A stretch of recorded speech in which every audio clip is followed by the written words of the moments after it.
बानर जब संकट में पड़ गए, जानकी जी की खबर नहीं मिल पा रही, संपाति ने पता बतला दिया। क्या बताया?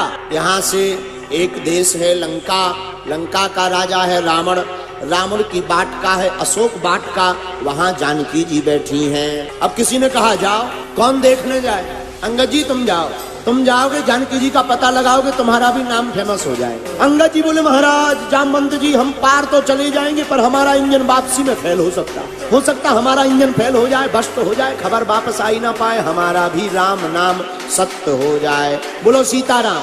अंगद जी भी नहीं गए। कौन जाएगा? जामवंत जी तुम बूढ़े हो, तुम ही चले जाओ, तुम्हारा क्या काम है? बुढ़ापे में मर भी गए तो नो प्रॉब्लम, हम लोग तो जवान हैं। जामवंत जी बोले हम भी नहीं जा सकते। क्यों? अब हमारा भी बुढ़ापा आ गया। कौन जाएगा? कौन संकट मिटाएगा? तब जामवंत जी को संकट के समय संकट मोचन की याद आई। हनुमान जी महाराज किनारे पर बैठे आंख बंद किए हुए सीताराम नाम का जाप कर रहे। जामवंत जी बोले हनुमान जी की जय हो। हनुमान जी बोले आपकी जय हो। कहो जामवंत जी कैसे हमारी खबर? आप पवन पुत्र के बेटा हो, लंका जाने के लिए संकट आ गया, कोई जा नहीं रहा, खड़े हो जाओ। हनुमान जी बोले हम नहीं जाएंगे। जामवंत जी बोले लफड़ा हो गया और महिमा गाई। अरे महाराज आप हनुमान जी हो। हनुमान जी बोले तो आपको कोई भी काम कठिन नहीं है, आप लंका जाओ। हनुमान जी बोले हम नहीं जाएंगे। अभी तक हनुमान जी खड़े नहीं भये। जब अंत में जामवंत जी ने कहा राम काज लगी तब अवतारा, फिर सुन तही भयऊं पर्वताकारा। राम काज का काम काज को राम काज मान करके वीर बजरंगबली खड़े हो गए और बानरों के संकटों को हनुमान जी ने हल्का कर दिया। बड़े वेग में खड़े होकर के वीर बजरंगबली की बड़ी बड़ी भुजाएं, विशाल जंघाएं हो गई, लाल लाल नेत्र हो गए और खड़े होकर के हनुमान जी महाराज जोर से कहने लगे जामवंत तुम कहो तो मैं रावण को अपनी पूंछ में बांध कर ले आऊं, त्रिकूट पर्वत को उखाड़ करके ले आऊं, माता जानकी जी को बैठा करके ले आऊं, तुम जो कहो मैं वो करने को तैयार हूँ। जामवंत जी बोले इनको इतना काम बताएंगे ये 1.5 गुना करके आएंगे, पक्का है। तो क्या कहा हनुमान जी से? हनुमान जी महाराज आपको कोई काम नहीं करना। क्या करना? जाकर के जानकी माता को देखना है, देख कर वापस रिटर्न हो जाना है। सुनो और लफड़ा मत करना। हनुमान जी बोले जय हो। लेकिन धन्य है वीर बजरंगबली, कहा था देख कर आना। लंका में जैसे ही पहुंचे पेड़ी के ऊपर बैठ गए। अशोक वाटिका में माता जानकी जी वृक्ष के नीचे बैठी, ऊपर हनुमान जी बैठे। हनुमान जी ने सुना क्या?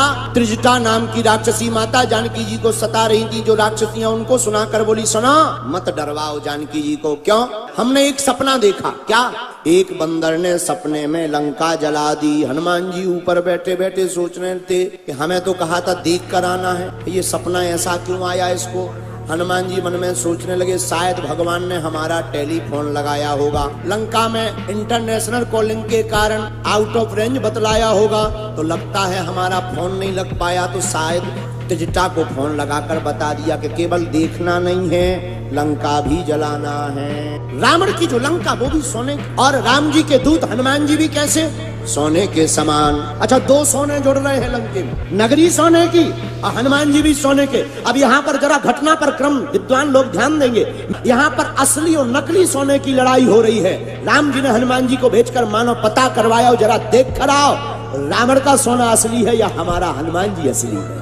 अच्छा सर सोने की जांच की जाए तो सोने की जांच किस में होती है? आग में। आग में सोना को तपाओ तो सोना निखर करके आता है। और पहले रावण ने हनुमान जी के सोने की परख की, तो क्या किया? रावण ने तुरंत अपने दूतों से कहा सुनो ये राम जी का दूत आया है बंदर, जरा देखो ये बंदर का सोना असली है कि नकली, आग लगाओ। हनुमान जी की पूंछ में आग लगी। हनुमान जी ने क्या किया? हनुमान जी घर घर गए। किसी ने कहा घर घर क्यों जा रहे? हनुमान जी बोले वो तो यज्ञ के लिए चंदा दिया है, जिन जिन ने चंदा दिया है प्रसाद भी देना पड़ेगा, नहीं तो बाद में लड़ेंगे लोग। अब प्रसाद काय का दे रहे? आग का। अग्नि लगा लगा प्रसाद दे रहे। एक संवाददाता पत्रकार माइक लगा के रह गया हनुमान जी के सामने, महाराज आपने सब घर में प्रसाद दिया, एक घर छूट गया 312 नंबर। हनुमान जी बोले लिस्ट में चेक करो इनके घर से चंदा आया। बोले ये किसका घर है? बोले विभीषण का। बोले इनके घर से चंदा नहीं आया। हनुमान जी बोले इसलिए प्रसाद भी तो नहीं गया। और पूरी लंका जल गई, एक घर नहीं जला। पूरी लंका को वीर बजरंगबली ने जला करके राख कर दिया। रावण का सोना बिखर गया और राम जी का सोना निखर गया। हनुमान जी महाराज खरे सोने के रूप में बाहर निकल करके आए। और मेरे प्रिय आत्माओं, हम तुमसे यही कहना चाहते हैं, जो राम का बंदर होगा, जो राम काज का बंदर होगा, वो सोने को भी जला करके राख कर देगा और स्वयं असली सोना बनकर के पूरी दुनिया के सामने प्रकट हो जाएगा। अगर वीडियो अच्छी लगी हो तो वीडियो को लाइक करें और चैनल को सब्सक्राइब करके बेल नोटिफिकेशन को ऑल पर सेट करना ना भूलें। जय श्री राम।